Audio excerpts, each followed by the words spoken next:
हम्म। तो आज हमारा विषय है श्रीमद् भागवतम दशम स्कंद प्रथम अध्याय अध्याय श्लोक क्रमांक 36। तम जुगुप्सित कर्माणं नृशंसं निरपत्रपम वसुदेवो महाभाग उवाच परिसांत्वयन्। अनुवाद एवं तात्पर्य श्रील प्रभुपाद द्वारा। अनुवाद। कंस इतना क्रूर तथा ईर्ष्यालु था कि वह निर्लज्जता पूर्वक अपनी बहन को मारने के लिए तैयार था। अतः उसे शांत करने के लिए कृष्ण के होने वाले पिता महात्मा वसुदेव ने उससे निम्नलिखित शब्द कहे। तात्पर्य। कृष्ण के होने वाले पिता वसुदेव को महाभाग, अत्यंत ईमानदार तथा गंभीर व्यक्ति बतलाया गया है, क्योंकि यद्यपि कंस उनकी पत्नी को मारने जा रहा था, किंतु वसुदेव गंभीर तथा अविचल थे। वसुदेव ने शांत मुद्रा में युक्ति युक्त तर्क प्रस्तुत करते हुए कंस को संबोधित किया। वसुदेव महाभाग या महापुरुष थे, क्योंकि वे क्रूर व्यक्ति को शांत करना तथा कट्टर से कट्टर शत्रु को क्षमा करना जानते थे। जो भाग्यशाली होता है, उसे बाघ या सांप भी नहीं पकड़ पाते। तो इसके अलावा एडिशनल नोट्स में श्रील प्रभुपाद ने कुछ और बताया है इस श्लोक के संबंध में, तो वो मैं यहाँ निकाल के कहता हूँ।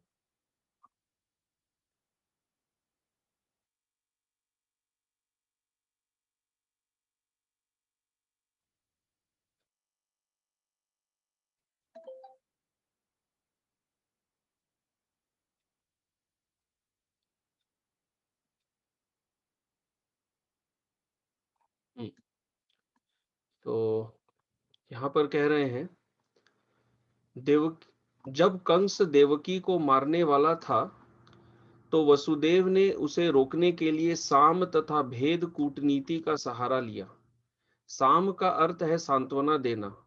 वसुदेव ने कंस को संबंध, लाभ, कल्याण, पहचान तथा गुणानुवाद द्वारा सांत्वना देनी चाहिए।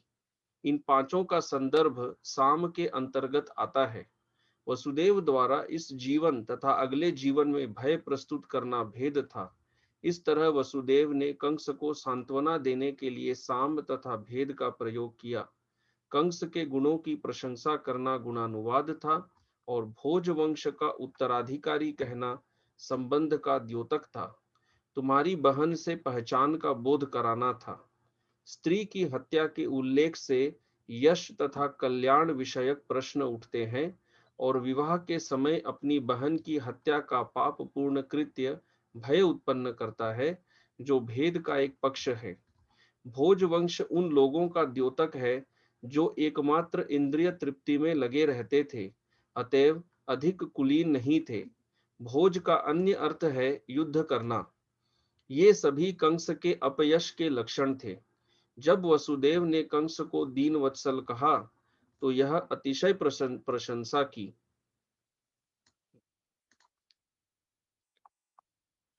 ठीक है, तो ये तो आगे के श्लोक के लिए है। अच्छा, तो ये 36 और 37 ये जो दोनों श्लोक है, दोनों आपस में कनेक्टेड है। तो पहले जो 36वां श्लोक है, इसका अर्थ हम समझ के, जो और भी पूर्ववर्ती आचार्यों ने इसके बारे में जो कहा है, वो हम पढ़ते हैं। और फिर 37वां श्लोक जब समझेंगे, तो शिला प्रभुपाद ने ये जो एडिशनल नोट्स में जो पॉइंट बताए हैं, तब वो समझ में आएगा। कहाँ गया? हम्म,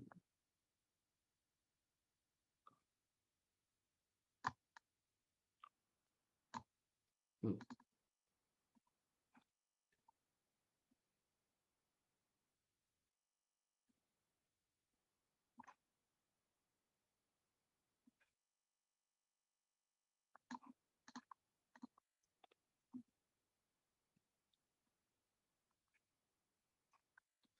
ठीक है।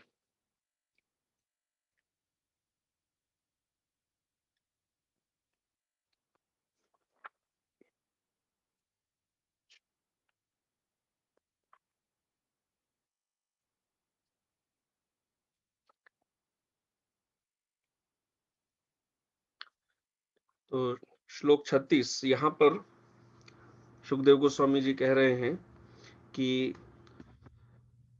महाभागः, तब महाभागः, इस श्लोक में सबसे महत्वपूर्ण शब्द यही है, महाभाग, सबसे महत्वपूर्ण शब्द, कि वसुदेव जी महात्मा है, महाभाग्यवान, जिनका भाग्य बहुत महान है वो महात्मा है। तो महाभाग वसुदेव, महाभाग वसुदेव अर्थात श्री वसुदेव ने क्या किया, कह रहे हैं जुगुप्सित कर्माणम, कि जिसके कर्म जुगुप्सित है, जुगुप्सित अर्थात एक स्त्री, मतलब बहुत ही निंदनीय कर्म है, बहुत ही घृणित है। क्यों? क्योंकि वो स्त्री का वध करने जा रहा है, ऐसा पाप कर रहा है। तो इसके कर्म कैसे हैं? जुगुप्सित, जुगुप्सित अर्थात कि बहुत ही जो घृणित कार्य है।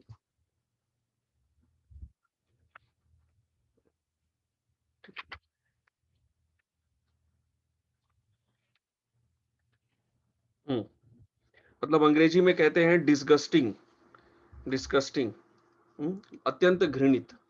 और फिर उसके कर्म कैसे हैं? जुगुप्सित, केवल घृणित ही नहीं, नृशंस, नृशंस अर्थात अत्यंत क्रूर भी है वह।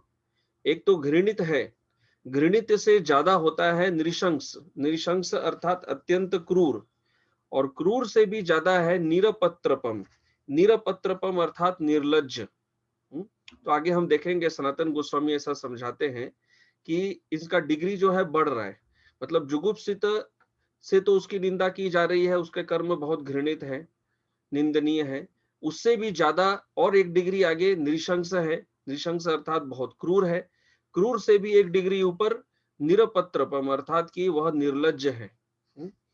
तो वसुदेव जी ने ऐसे व्यक्ति को, जिस जिस व्यक्ति के लिए ये तीन शब्द प्रयोग किए गए हैं, जुगुप्सित कर्माणम, नृशंसम, निरपत्रपम, तम, तम अर्थात उस कंस को, उस कंस को क्या किया इन्होंने?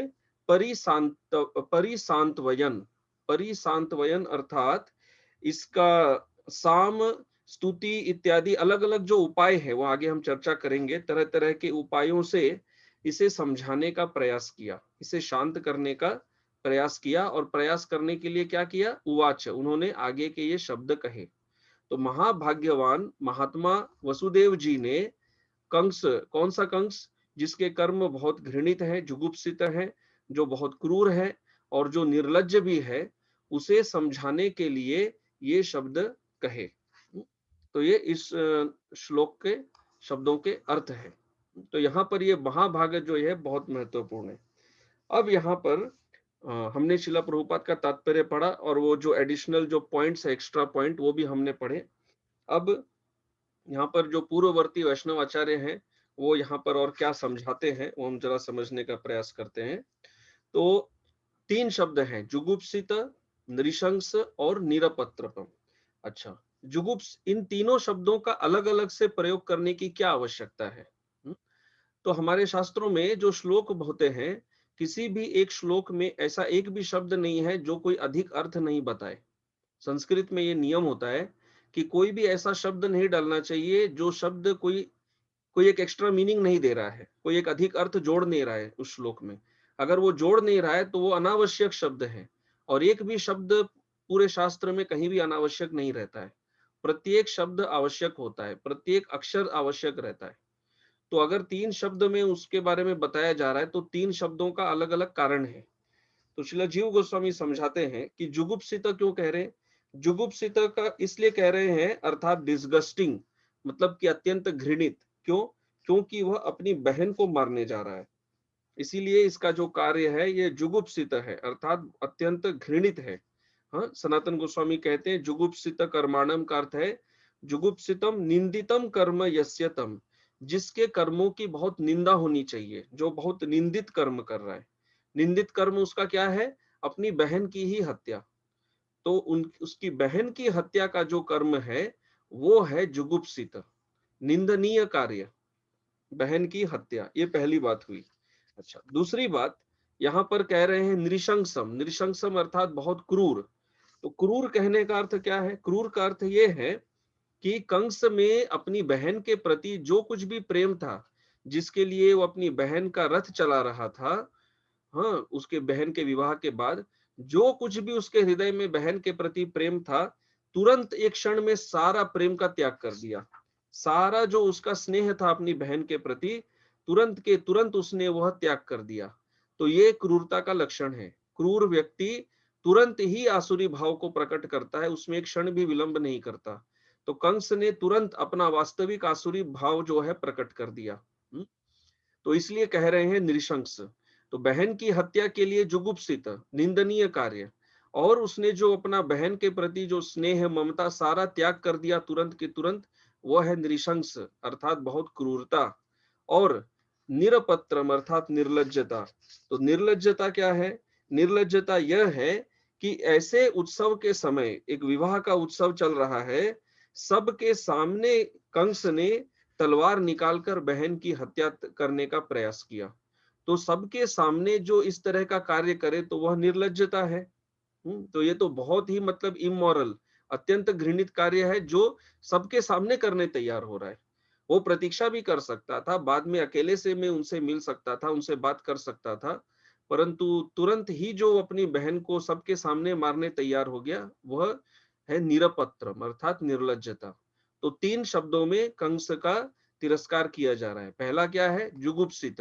जुगुप्सित अर्थात कि घृणित, निंदनीय कार्य। निंदनीय कार्य क्या है? बहन की हत्या का प्रयास।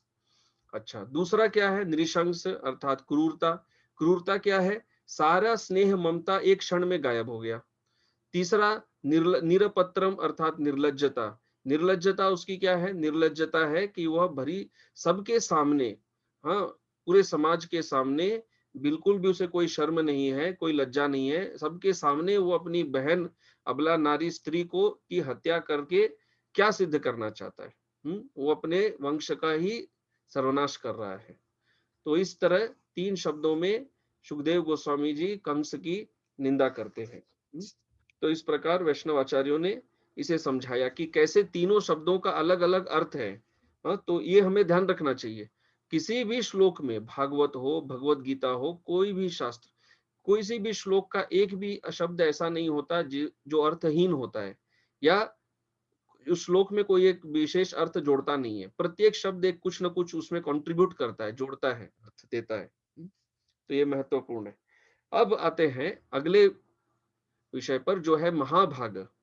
तो आचार्यों ने बहुत सारे कारण बताए हैं कि वसुदेव जी को महाभाग यहाँ पर क्यों कहा जा रहा है। तो पहला कारण श्रील श्रीधर स्वामी इस तरह समझाते हैं।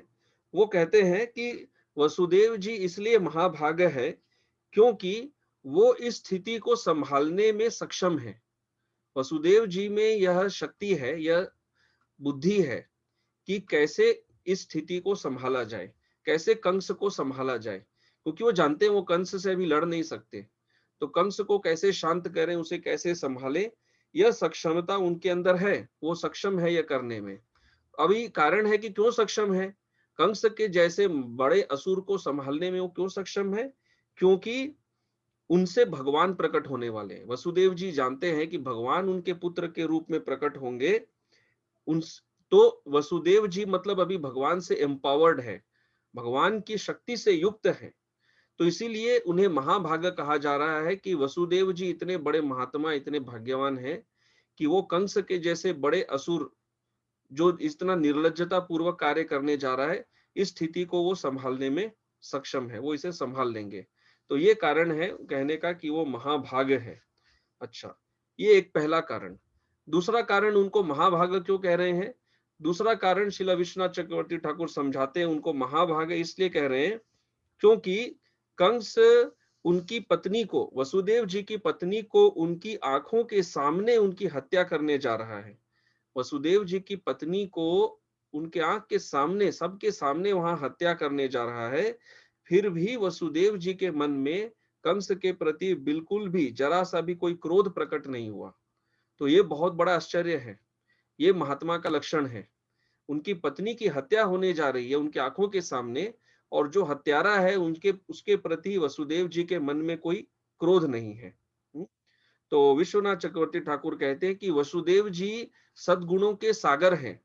जो सद्गुण होते हैं, क्षमा, गंभीरता, दया, सहनशीलता, हाँ, सूझबूझ, हर तरह के जो सद्गुण होते हैं, उन सद्गुणों का समुद्र है वसुदेव, जो भगवान के पिता है। हाँ? तो इसीलिए वसुदेव जी को कहा जा रहा है यहाँ पर महाभाग। एक कारण तो ये था कि वो स्थिति को संभालने में सक्षम है। दूसरा कारण है वो इतने सद्गुणों से परिपूर्ण है कि अपनी पत्नी की के प्राण जाते हुए देखकर भी वो जो हत्यारा है उस पर क्रोधित नहीं होते हैं। अच्छा, और एक कारण क्या है?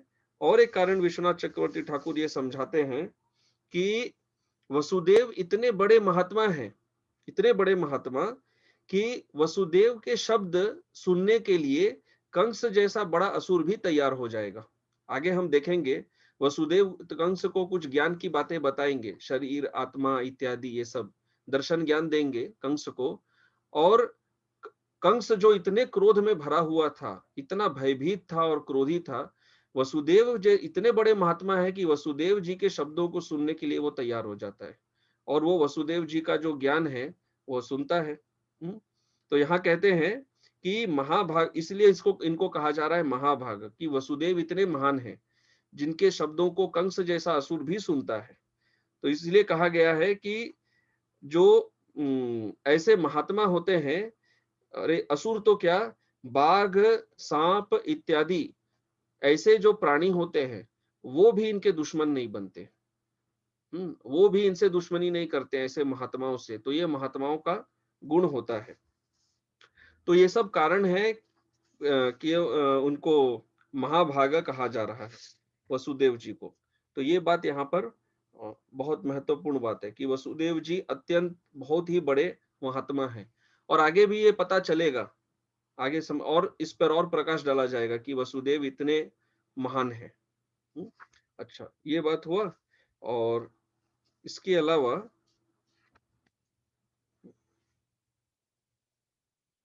हम्म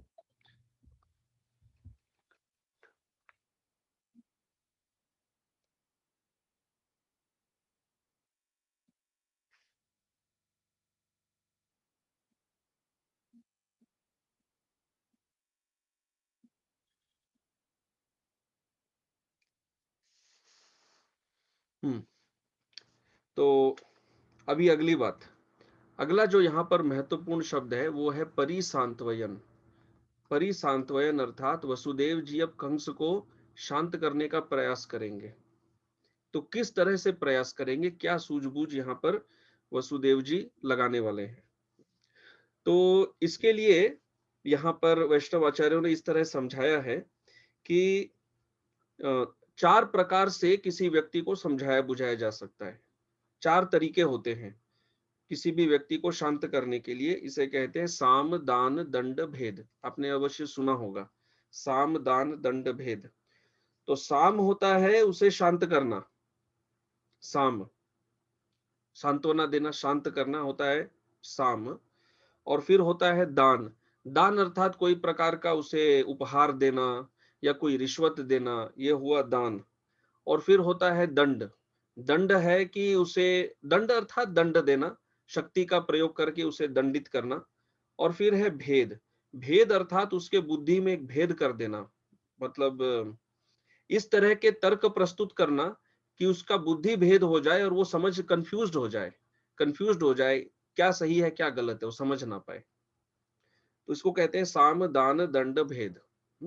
तो वसुदेव जी साम, दान, दंड, भेद में से केवल दो तरीके अपनाएंगे। कौन से दो तरीके अपनाएंगे? साम और भेद। जो बीच के दो है दान और दंड, ये नहीं अपनाएंगे वसुदेव जी। क्यों? क्योंकि वो जानते हैं कंस जो ऐसा क्रूर व्यक्ति है और ऐसा कुटिल है, कुटिल व्यक्ति को दान दे के कोई लाभ नहीं होता है, उसकी कुटिलता जाती नहीं है। कुटिल व्यक्ति को दान देके कोई लाभ नहीं है। और जहां तक दंड का प्रश्न है, वसुदेव जी की इतनी शक्ति नहीं है कि वो कंस को दंड दे पाए। अभी शक्ति की दृष्टि से देखा जाए तो कंस का पलड़ा बहुत भारी है। वसुदेव की इतनी शक्ति नहीं है कि वो कंस को दंडित कर सके। और वो जानते हैं कि इसे कोई तरह का दान, कोई तरह का रिश्वत, कोई उपहार देके कोई लाभ नहीं है, इसका हृदय नहीं बदलेगा। तो साम और भेद, ये दो तरीके वसुदेव जी अपनाएंगे। अभी साम जो है, यहां हम लिखते हैं साम और भेद, ये 2 तरीके अपनाएँगे। तो यहाँ पर आचार्य समझाते हैं कि साम जो है, ये 5 प्रकार के होते हैं। साम होते हैं 5 प्रकार के। कौन से 5 प्रकार के होते हैं? मैं यहाँ लिखता हूँ। अ, पहले प्रकार का जो साम होता है ना, उसको कहते हैं संबंध। पहले प्रकार का, किसी को शांत करना, अर्थात किसी कोई व्यक्ति क्रोधित है, उसको कैसे शांत करेंगे? उसके संबंध के बारे में बताकर। जिस व्यक्ति से क्रोधित है, उसको याद दिलाकर कि भई इससे तुम्हारा क्या संबंध है, याद तो करो। उसके संबंध को याद दिलाकर उसे शांत करने का प्रयास करना। यह है पहला तरीका, संबंध। दूसरा होता है लाभ। लाभ अर्थात उसको ये समझाना कि यदि वो शांत हो जाए तो उसे क्या लाभ मिलेगा। जब वो देखेगा कि मेरे शांत रहने से मुझे कुछ लाभ मिलने वाला है, लाभ प्राप्त होगा, तो वो शांत हो जाएगा। ये होता है लाभ। तीसरे को कहते हैं उपकृति। उपकृति। उपकृति अर्थात उसे कुछ सहायता देना। वो जो हम आगे अगले श्लोक में ये पांचों प्रकार के जो साम है वो हम देखेंगे किस प्रकार वसुदेव जी ये पांचों तरीके अपनाते हैं साम के। उपकृति अर्थात असिस्टेंस, हेल्प, सहायता। फिर चौथा होता है अभेद। तो अभेद भी अगले श्लोक में अच्छे से समझ में आएगा कि ये क्या है अभेद। और पांचवा है गुण कीर्तन।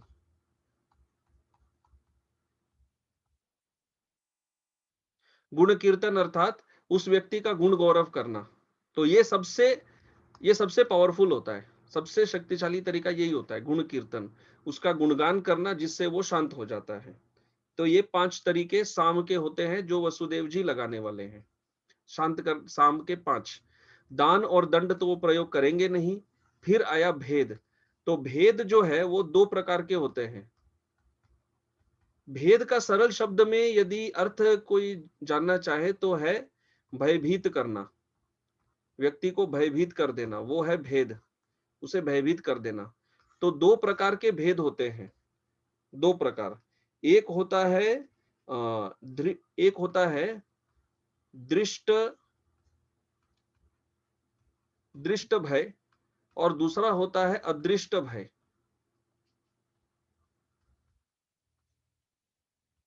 दृष्ट भय और अदृष्ट भय। दृष्ट भय का अर्थ क्या है? दृष्ट भय अर्थात उसे ये भय दिखाना कि यदि आप ये गलत कार्य करने जाते हैं तो इस जन्म में आपको क्या-क्या तकलीफें आने वाली है, आपको क्या-क्या कष्ट आएंगे। यह है दृष्ट भय, अर्थात ऐसा चीजों का भय जो वो देख सकता है इस जन्म में, दृष्ट। और अदृष्ट भय का अर्थ है कि भविष्य के जन्मों में, अगले जन्मों में क्या-क्या कष्ट उसे मिलेंगे इस तरह के पाप करने से, उसकी याद दिलाना। तो इस जन्म के कष्टों के बारे में जब याद दिलाएंगे, समझाएंगे तो वो दृष्ट भय हुआ। और जब आने वाले जन्मों में जो पाप के फल मिलेंगे वो जब समझाएंगे तो वो होता है अदृष्ट भय। तो ये 2 तरीके होते हैं व्यक्ति के मन में भय लाने के लिए। क्योंकि जब किसी में अंदर भय आ जाता है तो भय आने से वो व्यक्ति अपना जो कुकृत्य है वो करने से रुक सकता है। एक है समझा के, साम साम एक तरीका है जिसमें समझाया जाता है। भेद है जिसमें भयभीत किया जाता है। दान है जिसमें उसको कुछ रिश्वत देते हैं या कुछ उपहार देते हैं। और दंड तो दंड होता है, तो समझते हैं। तो ये साम और भेद, ये 2 तरीके वसुदेव जी इन दोनों का प्रयोग करेंगे। वो है यहाँ पर यहाँ इस श्लोक में जो परिसांत्वयन बताया जा रहा है ना, ये परिसांत्वयन, ये 2 तरीके लगाने वाले हैं वसुदेव जी। एक है साम और एक भेद। साम में 5 प्रकार और भेद में 2 प्रकार के तरीके वो लगाएंगे। कैसे लगाएंगे वो हम अगले श्लोक में देखते हैं। किस प्रकार से 37वें श्लोक में समझ में आएगा इन तरीकों को वो किस तरह इसमें अपनाते हैं। तो इस श्लोक के संबंध में जो पूर्ववर्ती आचार्यों ने, शिला प्रभुपाद ने जो समझाया वो हमने पहले पढ़ लिया और फिर पूर्ववर्ती आचार्यों ने जो समझाया है वो हमने आपको समझाने का प्रयास किया। तो इस श्लोक के बारे में जो कहना था वो हो गया। अभी हम इसे विराम देते हैं।